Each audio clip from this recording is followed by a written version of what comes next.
İnşallah mına açılayın dep turat. Dayak öşterete fatu boldat. Özbekistan Respublikası.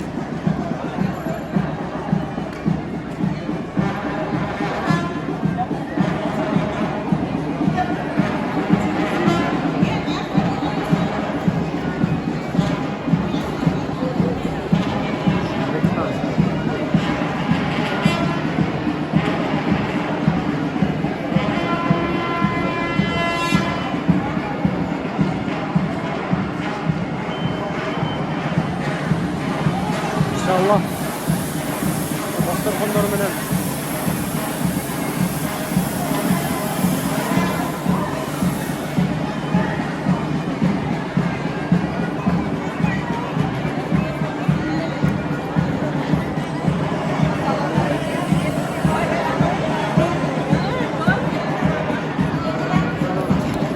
Kıdırcan zulularına katmayın.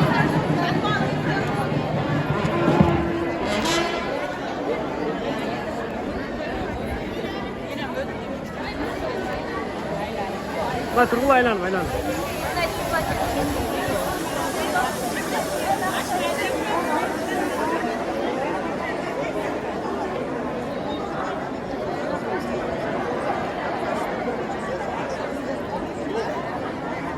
Oldu.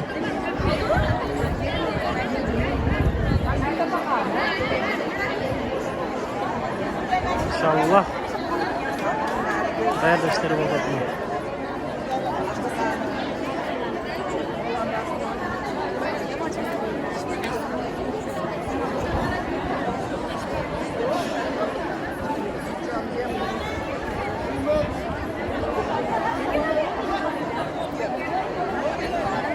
Sakallar durup bu yakta.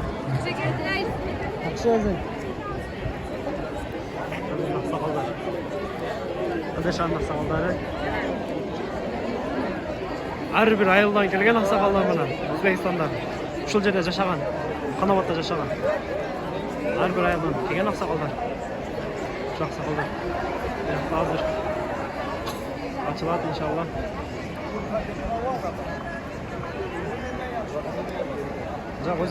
O'zbekiston, Qanobat, Andijon bo'lib ketadi.